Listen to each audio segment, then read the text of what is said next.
Once upon a midnight dreary, while I pondered, weak and weary, over many a quaint and curious volume of forgotten lore, while I nodded, nearly napping, suddenly there came a tapping, as someone gently rapping at my chamber door. "'Tis some visitor?" I muttered. "Tapping at my door? Only this and nothing more." Distinctly I remember it was the bleak of December, and each separate dying ember wrought its ghost upon the floor. Eagerly I wished the morrow. Vainly I had sought to borrow from my books surcease of sorrow. Sorrow for the lost Lenore, for the rare and radiant maiden whom the angels named Lenore, nameless here forevermore. And the silk, sad, uncertain rustling of each purple curtain thrilled me, filled me with fantastic terrors never felt before, so that now, to the still beating of my heart, I stood repeating, "'Tis some visitor entreating entrance at my chamber door. Some late visitor entreating at my chamber door? This is it, and nothing more."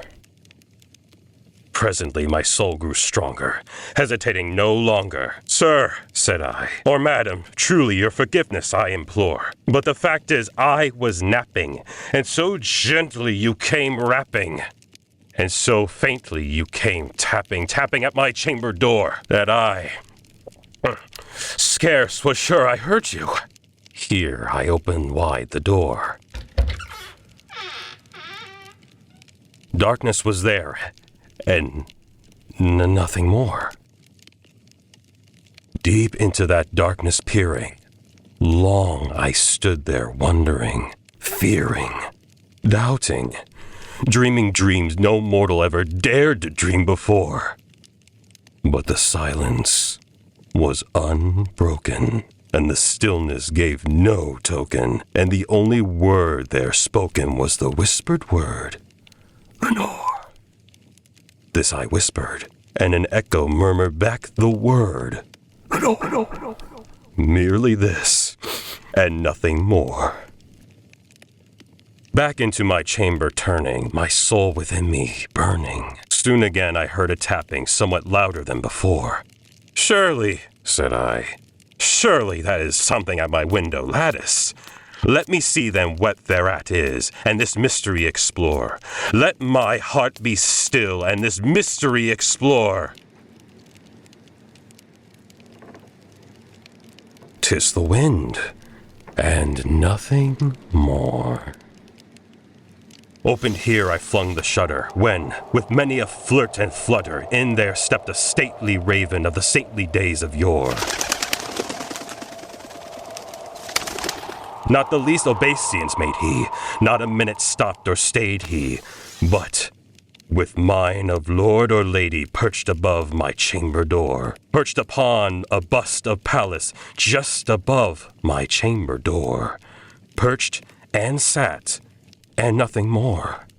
Then this ebony bird, beguiling my sad fancy into smiling by the grave and stern decorum of the continents at yore. "Thou thy crest be shorn and shaven, thou," I said, "art sure no craven, ghastly grim and ancient raven wandering from the nightly shore. Tell me, what thy lordly name is on the night's plutonium shore?"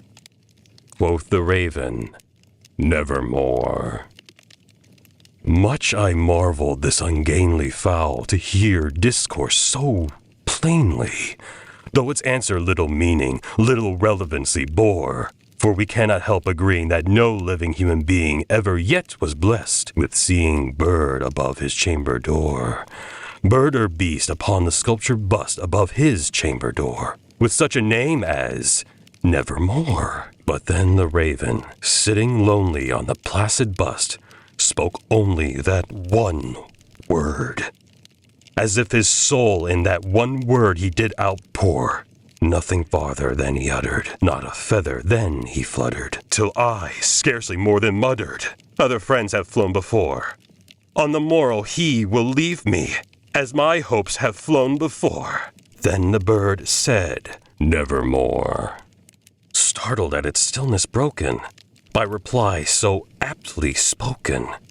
Doubtless, said I, what it utters is its only stock in store, caught from some unhappy master whom unmerciful disaster followed fast, and followed faster till his songs one burden bore, till the dirges of his hope that melancholy burden bore, of never, nevermore.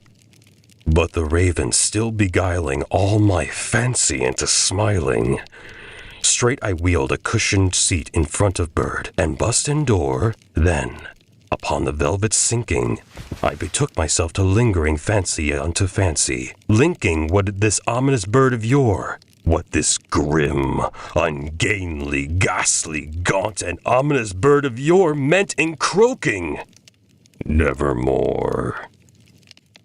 This I sat engaged in guessing, but no syllable expressing to the fowl whose fiery eyes now burned into my bosom's core. This and more I sat divining, with my head at ease reclining, on the cushion's velvet lining that the lamplight gloated o'er. But those velvet lining with the lamplight gloating o'er she shall press nevermore. Then, methought the air grew denser, perfume from an unseen censer swung by seraphim whose footfalls tinkled on the tufted floor. Wretch, I cried, thy God had lent thee. By these angels he has lent thee respite, respite and nepenthe from thy memories of Lenore.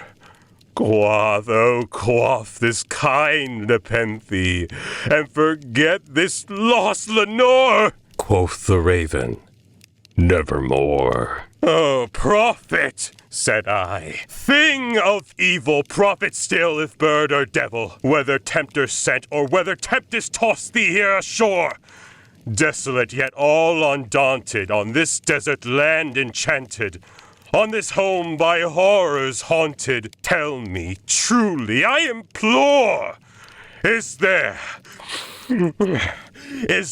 balm in Gilead? Tell me, I implore, quoth the raven, nevermore. Prophet, said I, thing of evil, prophet still, if bird or devil, by that heaven that bends above us, by that God we both adore, tell this soul with sorrow laden if, within the distant Aidenn, it shall clasp a sainted maiden who the angels named Lenore. Clasped a rare and radiant maiden who the angels named Lenore. Quoth the raven, nevermore. Be that word our sign of parting, bird or fiend, I shrieked, upstarting. Get thee back into the tempest and the night's plutonium shore! Leave no black plume as a token of that lie thy soul hath spoken. Leave my loneliness unbroken. Quit the bus above my door. Take thy break from out my heart.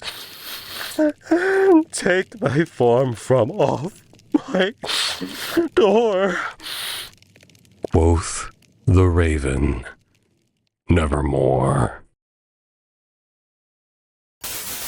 And the raven, never flitting, still is sitting, still is sitting on the pallid bust of Pallas just above my chamber door, and his eyes have all the seeming of a demon's that is dreaming, and the lamplight o'er him streaming throws his shadow on the floor, and my soul from out that that shadow that lies floating on the floor shall be lifted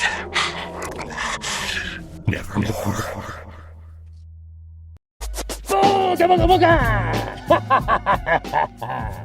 Oh, did I scare you? Oh, pipe down. It's Halloween. Everyone's entitled to one good scare. Okay, I'm gonna take this mask off here for a second. Anyway, that was my reading of Edgar Allan Poe's The Raven.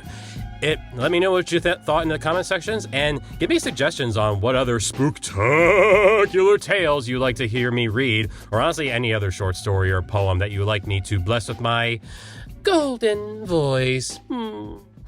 Anyway, you all have a fun and safe spooktacular Halloween!